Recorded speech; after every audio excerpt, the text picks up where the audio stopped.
देखो कल 3 पार्ट खत्म हो गया था। अगला चैप्टर है अपना 4। फिर में अगला चैप्टर कितना है? 4। तो 4 पार्ट का नाम है अपना क्या? द्विघात समीकरण।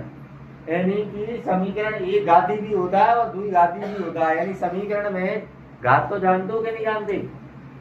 घात मतलब होता है, घात मतलब देख लीजिए, जैसे मैंने लिख दिया 5x की घात 3 यानी कि 6x स्क्वायर बल्कि 2x।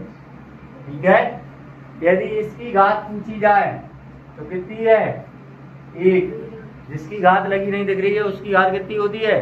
और उसके अलावा जितनी घात ऊपर चढ़ी दिख रही है वो घातें कहलाती हैं।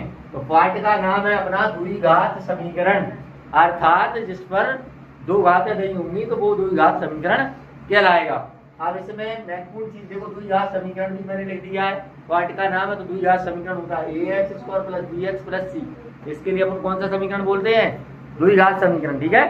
अब इसमें देखिए जो इम्पोर्टेंट चीज है, महत्वपूर्ण है, वो अपन ने लिखा हुआ है। पाठ को शुरू करने से पहले उसमें कुछ फॉर्मूला होते हैं, यानी सूत्र होते हैं, या उसकी कुछ विशिष्ट जानकारी होती है तो वो अपन देते हैं। तो सबसे पहले अपन ने इसमें लिखा हुआ है जो पाठ के लिए इम्पोर्टेंट है, इसको समझ लेंगे तो पूरी प्रश्नावलियां हल करना आसान हो जाएगा।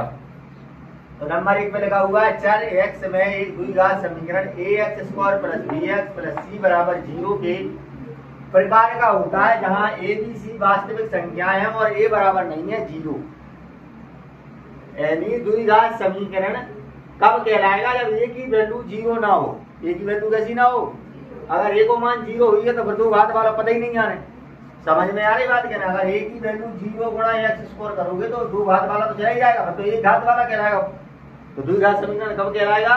जब a b c कैसी हो? वास्तविक संख्याएं हो। a b c कैसी हो? वास्तविक संख्याएं हो जहां a बराबर ना हो 0। अगर a बराबर 0 है तो फिर द्विघात नहीं कहलाएगा, फिर वो एक घात हो जाएगा। क्लियर? पहली लाइन। दूसरी वाली लिखी एक वास्तविक संख्या अल्फा द्विघात समीकरण ax square plus bx plus c बराबर 0 का एक मूल कहलाती है। अल्फा एक मूल कब कहलाती है? जब a alpha square plus b alpha plus c बराबर 0 हो और द्विघात समीकरण ax स्क्वायर प्लस bx के शून्य और द्विघात समीकरण ax स्क्वायर प्लस bx के मूल एक ही होते हैं।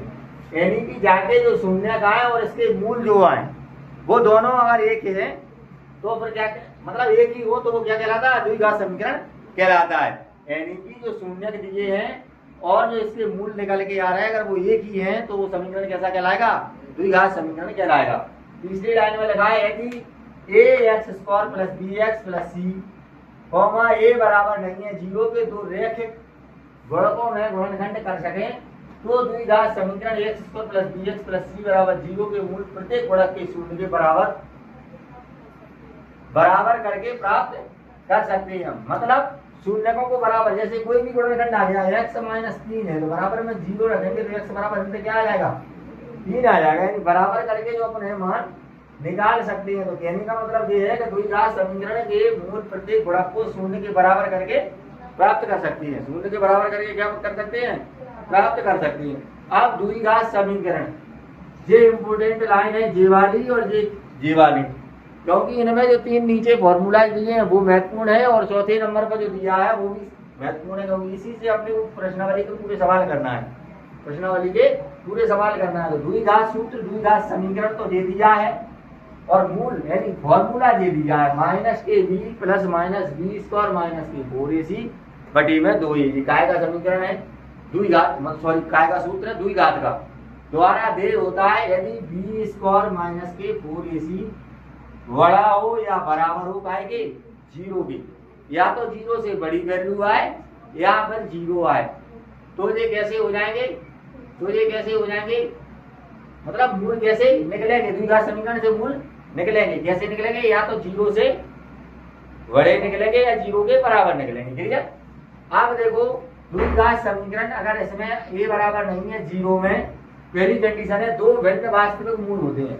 अब पूछेगा आपसे कि मूल वास्तविक है, संपाती है, बराबर है या वास्तविक नहीं है?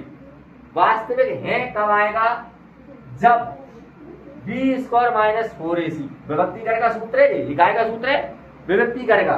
बी स्क्वायर माइनस 4ac को हल करें और उसको हल करने के बाद उसकी वैल्यू जीरो से बड़ी आए, यानी धन का मान आए। उत्तर काय को आए? धन को आए। देखो जीरो से छोटी संख्याएं कौन कौन सी होती है? ऋण 1, ऋण 2, ऋण 3, ऋण 4। समझ में आ रही? और जीरो से बड़ी कौन कौन सी होती है? 1, 2, 3, 4। तो जा वाली कंडीशन में बड़ा दर्शा रहा है, यानी इसको हल करेंगे, इसका मान जीरो से बड़ा आना चाहिए। काय से बड़ा आना चाहिए? जीरो से बड़ा आना चाहिए। यदि जीरो से बड़ा आ रहा है मान, तो मूल कैसे होंगे?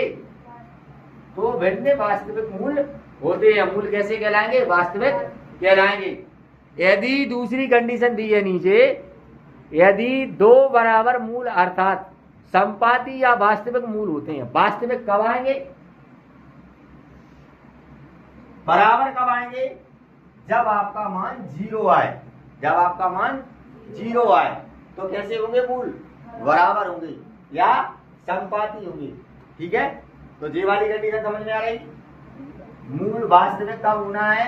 जब जीरो से बड़ा मान आए। और मूल बराबर कब होना है? जब मान जीरो आए। और तीसरी लाइन लिखी है, कोई वास्तविक मूल नहीं होते यदि b square minus a 4ac से बड़ा है जीरो। यानी कि ऋणात्मक जब मान आएगा तो मूल कैसे नहीं होंगे? वास्तविक नहीं होंगे। यदि ऋण का मान आ रहा है तो मूल वास्तविक नहीं है। यदि मान ऋण का आ रहा है तो मूल कैसे नहीं है? वास्तविक नहीं है। और यदि मान अपना धन का आ रहा है तो मूल कैसे है? वास्तविक है। और यदि मान जीरो आ रहा है तो मूल कैसे होंगे? बराबर। तीन कंडीशन याद रखना है बेटा। पहली कंडीशन याद रखनी है, यदि विभक्ति करके सूत्र b स्क्वायर माइनस के 4ac से अपन ने सवाल को हल किया और उसका मान यदि जीरो आया तो मूल कैसे हो जाएंगे? बराबर हो जाएंगे।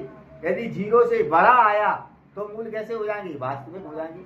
ठीक है, और यदि मान जीरो से छोटा आए, जीरो से छोटा आए यानी ऋणात्मक आए, तो मूल कैसे नहीं होंगे? वास्तविक नहीं होंगे। ठीक है, तीनों चीजें याद रखना है।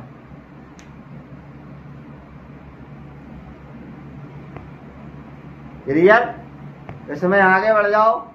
आगे के सिलसिले में देखिए क्या करना है। आगे के सिलसिले में अब आते हैं डायरेक्ट अपन प्रश्नावली की ओर।